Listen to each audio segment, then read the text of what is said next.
राजस्थान कांग्रेस में बड़ा संकट खड़ा हो गया है। अशोक गहलोत और सचिन पायलट के बीच लंबे वक्त से चली आ रही खटपट अब इस रूप में सामने आई कि गहलोत गुट के विधायकों ने स्पीकर को इस्तीफा सौंपने की खबर आई।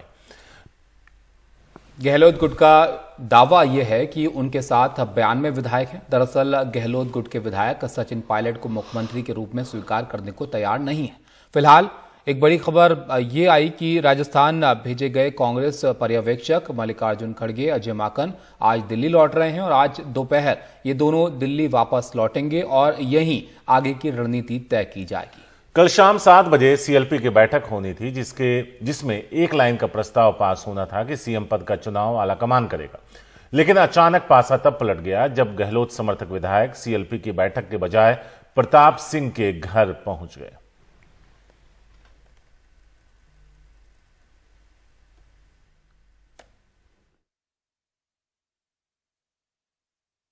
पहली बार बहादुर विधायकों ने अपने आलाकमान को ललकारा है और अगर बहादुर विधायकों के इस्तीफे विधानसभा अध्यक्ष के पास है तो उनको अपने फैसले पर अटल रहकर अब मंत्रिमंडल की बैठक बुलाकर और विधानसभा भंग करने की सिफारिश करनी चाहिए। बहुत हो गया नौटंकी, कभी 7 सितारा होटल में जाकर कैद होते हैं। 34 दिन तक इस सरकार को चलाने वाले लोग खुद किसी दूसरे के इशारे से चलते हैं। इससे बड़ा दुर्भाग्य कुछ हो नहीं सकता। उमाशंकर सिंह है हमारे साथ इस बारे में ज्यादा बात करने के लिए। उमा, अगर एक तरीके से देखें तो कवायद ये थी कि एक अध्यक्ष चुना जाए और वो अशोक गहलोत हों, लेकिन उनका मुख्यमंत्री पद का मोह और सचिन पायलट से उनकी नफरत, सारी चीजों पर अगर हम अब नजर डालें तो काफी फजीहत हुई है कांग्रेस की। जी बिल्कुल शारिक, काफ़ी फजीयत हुई है कांग्रेस की और अब इसकी भरपाई कैसे होगी ये देखना होगा, क्योंकि अब दोपहर को जब केंद्रीय पर्यवेक्षक के तौर पे जो मल्लिकार्जुन खड़गे यहाँ आए थे और उनके साथ अजय माकन जो कि राज्य के प्रभारी हैं, वो जब लौट कर जाकर हाईकमान को अपनी रिपोर्ट सौंपेंगे और सारी बात बताएंगे कि यहाँ किस तरह से जो घटनाक्रम है वो अनफोल्ड हुआ कल शाम से लेकर देर रात तक। उसके बाद देखना है कि हाईकमान की तरफ से क्या निर्देश आता है। जो सूत्र हैं वो बताते हैं कि कुछ अनुशासनात्मक कार्रवाई की सिफारिश भी हो सकती है, खासतौर पे उन नेताओं के खिलाफ जिन्होंने कोऑर्डिनेट करके एक अलग बैठक बुलाई और सीएलपी मीटिंग में विधायकों को नहीं आने दिया गया, विधायक वहां पर नहीं पहुंचे, खासतौर पे वो विधायक जो कि गहलोत के समर्थक हैं। तो अब नई परिस्थिति है, इसमें हाईकमान को फैसला लेना है। गांधी परिवार के रिट पे सवाल है कि क्या उनका इकबाल अब भी पार्टी में पहले की तरह चल रहा है। एक कांग्रेस के नेता ने बताया हमें कि ये बहुत बड़ा जो नुकसान है वो पार्टी का हुआ है, छवि का नुकसान हुआ है, क्योंकि अशोक गहलोत जो है वरिष्ठ नेता हैं, सोनिया गांधी के करीबी माने जाते रहे हैं और जब से ये अध्यक्ष पद के लिए उनके पर्चा भरने की बात शुरू हुई तो ये संदेश भी कांग्रेस पार्टी के भीतर गया कि एक विश्वास पात्र नेता हैं अशोक गहलोत और इसलिए उनको पार्टी की कमान सौंपने तक की बात हो रही है, बेशक वो चुनाव के जरिए ही क्यों ना हो। तो अब इस बात पे भी सवाल उठ रहे हैं कि आखिरकार क्या अशोक गहलोत, जिनके बारे में पहले एक जानकारी आई थी कि वो 26 तारीख को अपना नामांकन भरेंगे, आज 26 तारीख है, क्या वो नामांकन भरने की दिशा में आगे बढ़ते हैं और क्या हाईकमान ये अब चाहेगा कि अशोक गहलोत जो हैं वो नामांकन भरें, क्योंकि मुख्यमंत्री रहते हुए जो उनके समर्थक विधायक हैं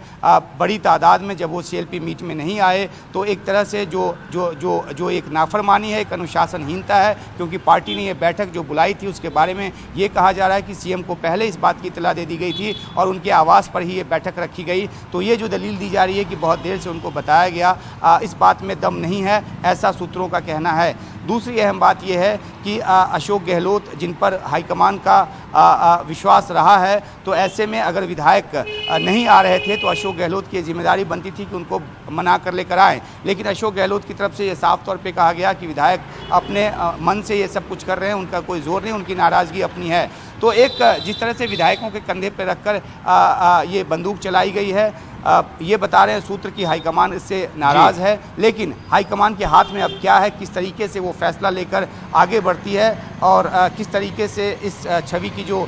नुकसान हुआ उसकी भरपाई करती है, ये देखने की बात होगी। किस तरह से कड़ा संदेश दिया जाता है यहाँ विधायकों को जो बैठक में नहीं आए उनको। लेकिन उमा, ये बात तो साफ है कि अशोक गहलोत के जो समर्थक विधायक हैं वो क्या चाहते हैं और ये कांग्रेस की समस्या यहीं पर सिर्फ खत्म नहीं होती। अगर वो इनकी बात को मान भी लें तो फिर सचिन पायलट का क्या, उनको मनाना भी एक बड़ी दिक्कत इनके लिए होगी। जी देखिए, सचिन पायलट का सवाल अभी बाद का सवाल है, क्योंकि इस वक्त जो सचिन पायलट खेमा है वो खामोशी से बैठकर जो कुछ भी घटनाक्रम हो रहा है उस पर नज़र बनाए हुए है। और सचिन पायलट के खेमे के कुछ लोगों को ये लगता है कि जिस तरह से अशोक गहलोत ने लाइन के बाहर जाकर या उनके समर्थक विधायकों ने लाइन से बाहर जाकर खेला है, तो भविष्य के लिए अब उन नेताओं का खासतौर पे जिन्होंने CLP मीट में ना आए और ना उन्होंने विधायकों को आने दिया, तो उनका आगे चलकर पत्ता साफ हो जाएगा, मैदान साफ हो जाएगा। तो ये एक लंबी कहानी है जो उनकी तरफ से देखा जा रहा है, जो एक नए नज़रिए से देखा जा रहा है। लेकिन हाँ, अगर आपकी बात में दम है, अगर अशोक गहलोत को फिर से मनाकर और उनकी कई बातों, उनके विधायकों की जो शर्तें हैं उसके आधार पर फैसला लिया जाता है, तो जो सचिन पायलट खेमा है और सचिन पायलट जो हैं उनकी नाराज़गी किसी न किसी रूप में सामने आएगी। लेकिन वो किस रूप में सामने आएगी अभी कहना समय से पहले होगा। तो पहले ये तो देखना है कि इस पूरे मामले को किस तरह से हाईकमान टैकल करता है। जब जाकर यहाँ से रिपोर्ट उनको दी जाती है, क्या वो कोई कड़ा रुख अपनाता है या फिर इस बात को ऐसे जाने देता है। लेकिन एक फेस का जो लॉस है वो हो गया है और कांग्रेस को इस बात की भी आशंका है कि जो 3 शर्तें रखी गई है कि अशोक गहलोत जब तक राष्ट्रीय अध्यक्ष चुन नहीं लिए जाते तब तक वो CM पद से इस्तीफा नहीं देंगे। जो 102 विधायक जो कि उनके साथ 2020 में बने रहे, उन्हीं में से कोई एक चेहरा होगा और नया चेहरा तय करने के लिए अशोक गहलोत की जो राय है उसको अहमियत दी जाएगी। तो अगर 3 शर्तों को मानकर हाईकमान आगे बढ़ता है तो कांग्रेस में इस बात का भी अंदेशा है कि कई और राज्य की इकाइयों में भी इस तरह से एक टकराव की स्थिति जो है वो पैदा हो सकती है आने वाले समय में, जब भी कोई एक फैसला लेने की बात होगी। तो इन सब बातों के मद्देनज़र अब निगाह हाईकमान पर है और देखना है कि कांग्रेस के केंद्रीय कमान की तरफ से क्या कुछ रणनीति आगे के लिए निकल कर सामने आती है। शुक्रिया उमा, आपका सब जानकारी के लिए।